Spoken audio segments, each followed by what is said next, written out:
Hello, it's Hayden here, and I just finished interviewing my grandmother, or I call her Mama, and it was a very interesting interview about her life as an orphan, and I'm just giving you a heads up. This was recorded in the basement of my home, and yeah, that's about it. Enjoy.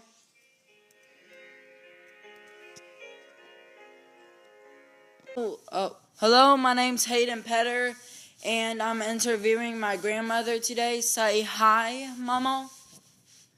Hi. And so we are interviewing and talking about her childhood.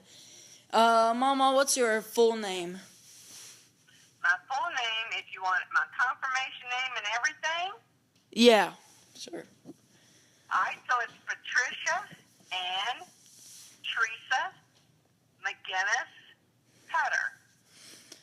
So, what was your childhood like?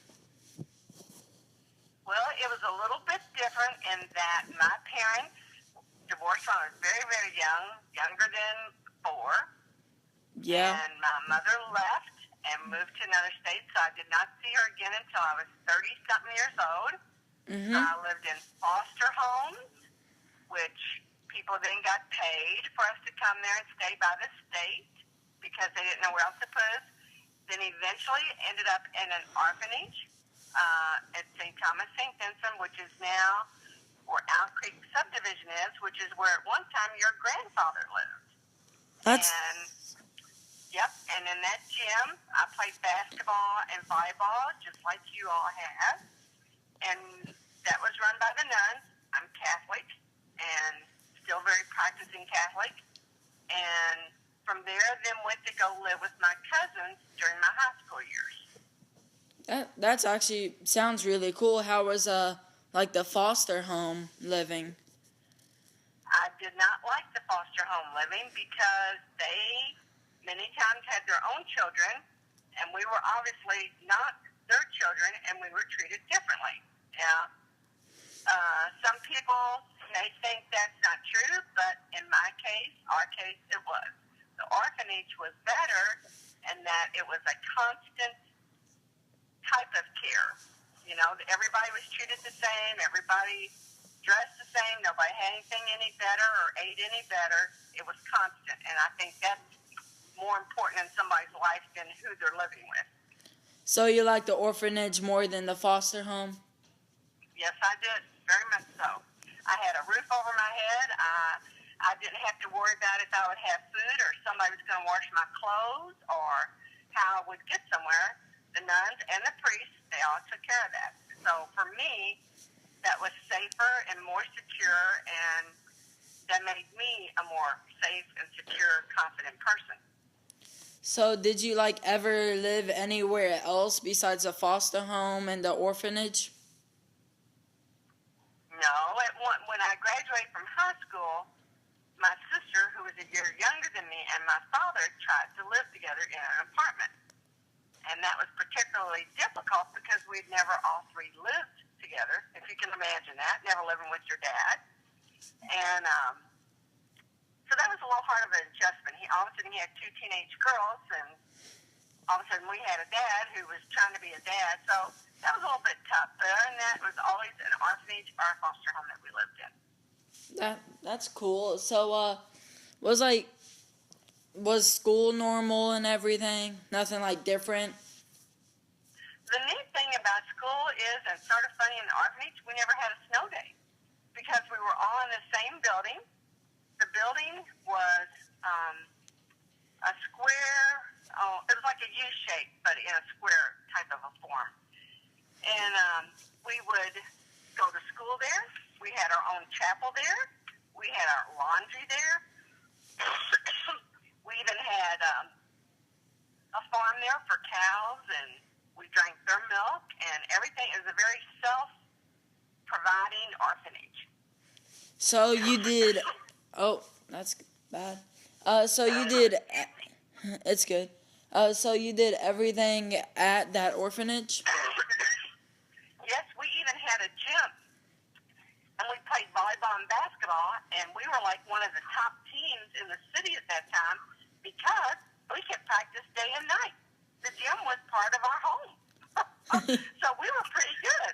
Yeah. And, I mean, so there was a lot of neat things about. I'm sorry, Hayden. It's okay. Um, yes, quite honestly, as you can tell, I like the orphanage better. I felt more normal there than I did in a foster home. Yeah. Yep. So was it strange, like, meeting up with your parents for the first times? When I met my mother, I was in my 30s. Mm-hmm. She was in Chicago, and I went with my sister and another person to meet her. And that was real weird because, come to find out, she was a good writer. I'm a very good writer. She had a lot of. My sister looks like her, and but sadly enough, she wasn't the type of person that you would have wanted to call a mother. So that's okay, because then when someone doesn't do something right for you, you make sure that you do it right for the next person. So I made a promise to myself that I would always be the best mom I could ever be. So there you go. Yeah. And you were a pretty good mom, taking care of your two children. Did it, like, how was your two children? My two children, Christopher and Joshua, Yep. well, I think I've done pretty well, along with the help of their father, who we stayed friends, even though we're not married anymore. I think they learned to respect women, because I think I'm a very independent, strong woman. I think I am probably one of the best moms out there, personally. So maybe my mother did a favor for me, you know? Yeah. It seems like it, because you have, like, raised a really good family with your two sons, your grandchildren. I think they're all respectful and very nice. It's a proud family, and I have many people say to me all the time, "You have such a beautiful family." And I think God gave me that, because I didn't have that growing up. You know, I was part of everybody else's family, and I was squeezed in or wedged in. And this family is my family, and I could not be any more proud, and I mean that, and I can almost cry saying that, of all of you, of my sons, of the women they picked as their wives, as the mother of my grandchildren and my grandson. And there's still more fun things ahead. Yeah. There's graduations, there's weddings, there's maybe great-grandbabies. Who knows? Yeah. You know, pretty exciting. So, kind of back to your childhood a little, did you guys have, like, Christmas and, like, Christmas gifts, or did you, like, celebrate Christmas more in a Christian way or a Catholic way? No, it was Catholic. I mean, living at the orphanage with the nuns, it was Catholic. But that Catholic faith is probably what got me through life. Because I've always told my two boys, if you have a sense of faith and a sense of humor, you'll make it through life. You got to be able to laugh at yourself, because the world wants to laugh at you. But you've also got to be able to look up and pray to God for help when you don't know where else to go for it. And Christmas was big at the orphanage, but we got one gift.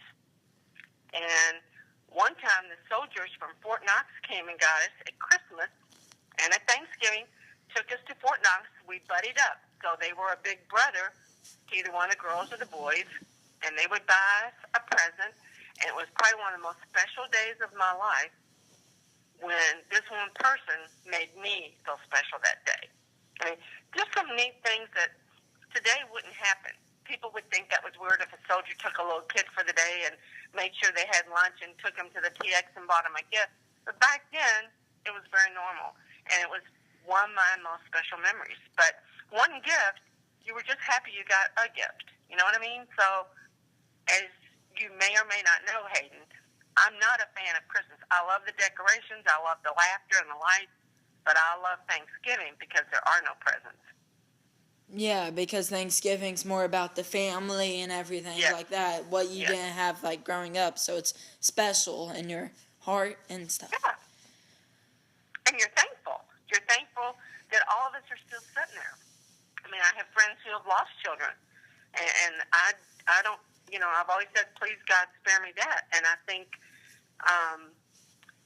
yeah, we have a lot to be thankful for. And even, our Christmases, if we each had one gift apiece, we'd still be happy. Mm-hmm. I just think that's sort of who we all are, Yeah. I do. I think we have a good time, and there's not a lot of families, Hayden, that can say that. And if what my mom did to me as a little girl brought me to where I am today, it's okay. She's the one who died alone. Your great-grandmother, which was Mama, first Mama that I knew, when she died, she was surrounded by all her kids and me and her grandchildren. When my mother died, there was no one there. So I remember you have to be careful how you are with people in life, because at the end, you'd like to be surrounded by those who love you. And unfortunately, she had no one there. That's sad. And I don't think that'll happen to me. I think my gang will be there. You Yeah. better be. I'll come back and get you. We will be there.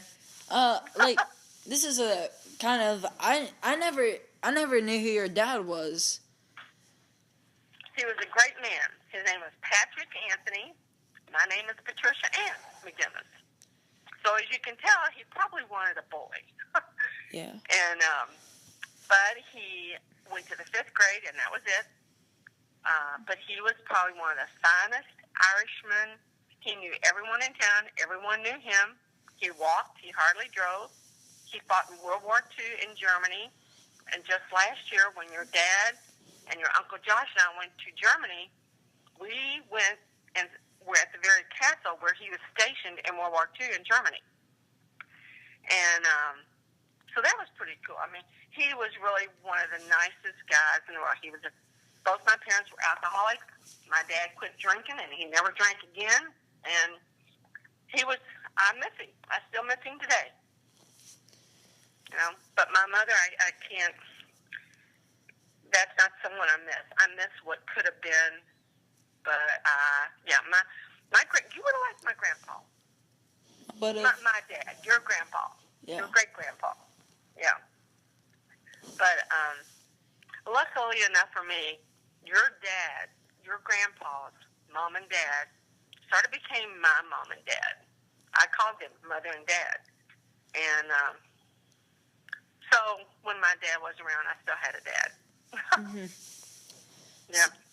So how did you get the last name of McGinnis?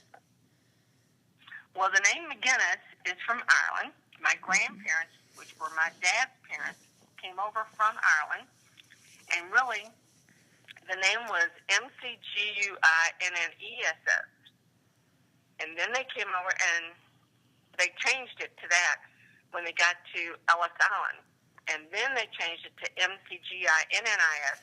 But when we were tracking the name back, when your dad and I and Josh were getting ready, and Uncle Josh were getting ready to go to Ireland, we traced it back and we found Guinness, Guinnes, was the original name of the family. So there's some relationship there. Maybe before I die, we'll figure it all out. But McGinnis came from Ireland.